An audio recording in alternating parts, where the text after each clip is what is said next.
cuidado para não se contentar com as aparências. E nesse sentido, é um alerta que vale muito para o nosso mundo virtual, né, da nossa época, que tem maravilhas e horrores. E um dos horrores é essa simulação de realidade que muita gente penetra e acaba entrando num mundo que um dia, né, é muito mais o avesso do espelho da Alice, né, do que de fato outra coisa. E a gente vive também num mundo exatamente disso, de aparências, né? Sim. E uma venda de uma vida que não é real.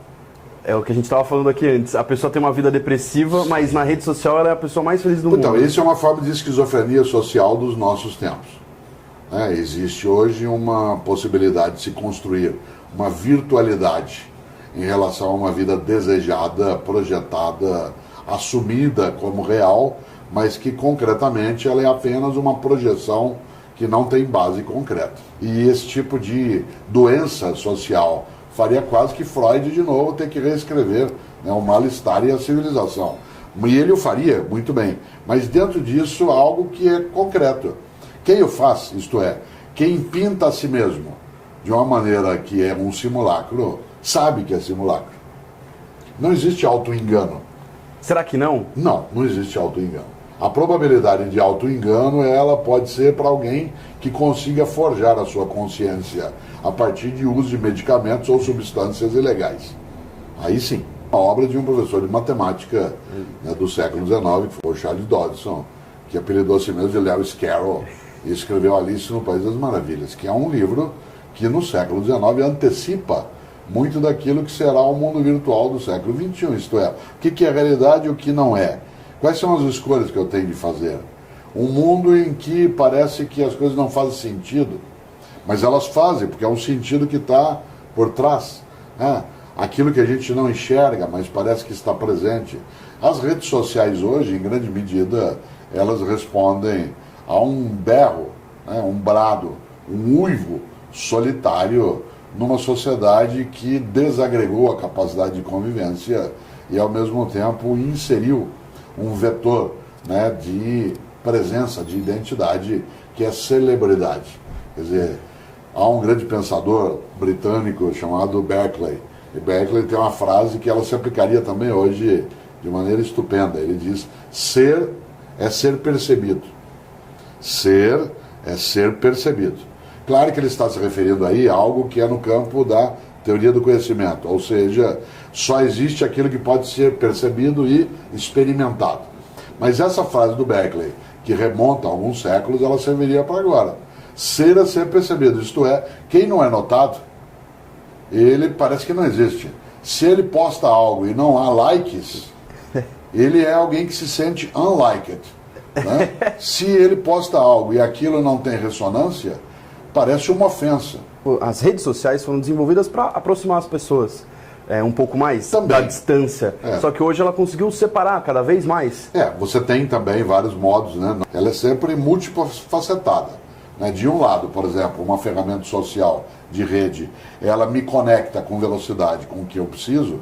Por outro lado, ela pode me deixar, né, forjando um mundo dentro do meu castelo. Claro que as redes sociais, elas produzem capacidade de agregação, mas elas também permitem a possibilidade de dissimulação, né? E, portanto, em que se possa disfarçar uma série de angústias que estão colocadas aí no nosso cotidiano, numa vida que, em vez de ser veloz, ela é apressada. E esse apressamento no dia a dia leva a perturbar a capacidade de meditação, de reflexão. Quase nunca algumas pessoas conseguem ficar sozinhas, ela entra em estado de desespero. Ela precisa se conectar o tempo todo. E essa conexão é muito mais a percepção de cardume do que de fato de pertencimento a um grupo. Ela tem que se movimentar junto com o cardume, que é a lógica do cardume de sardinha dentro d'água. A única possibilidade dele não ser digerido pelo predador é, entrando no cardume, indiferenciar-se.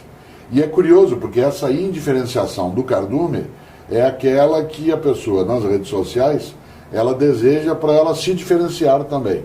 Por isso, e aí por fim, esse tsunami de contatos virtuais no dia a dia, ele mais afoga do que de fato conecta, né? A pessoa acaba tendo algo, eu não consigo entender uma expressão que se usa hoje, meu número de amigos, amigo é uma coisa um pouco mais forte.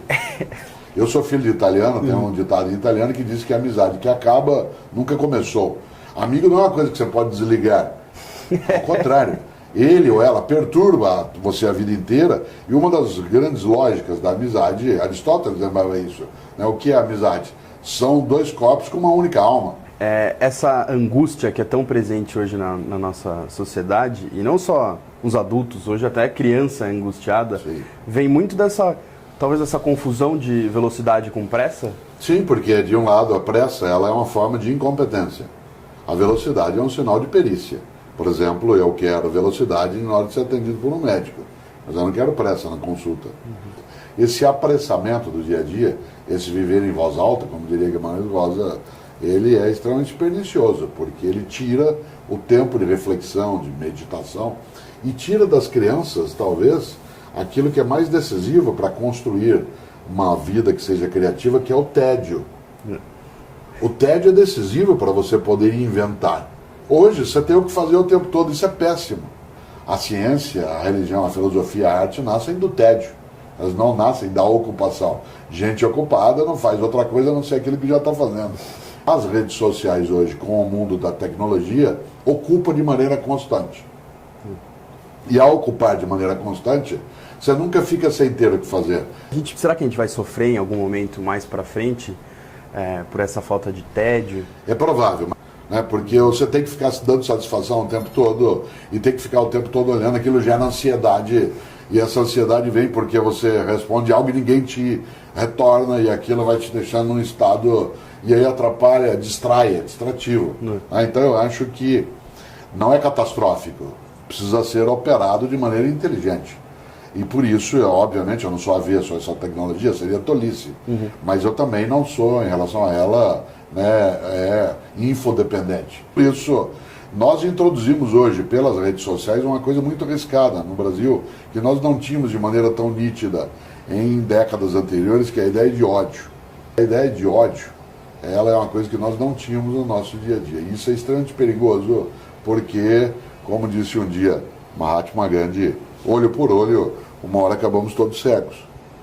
E por isso, a manifestação, sair do virtual e ir para a rua, maravilha, desde que ela não degenere, isto é, que ela não seja uma ferramenta de ódio. Por isso, é preciso lembrar, especialmente para quem gosta de ficar só no mundo virtual, que tem que meditar em torno de algumas coisas.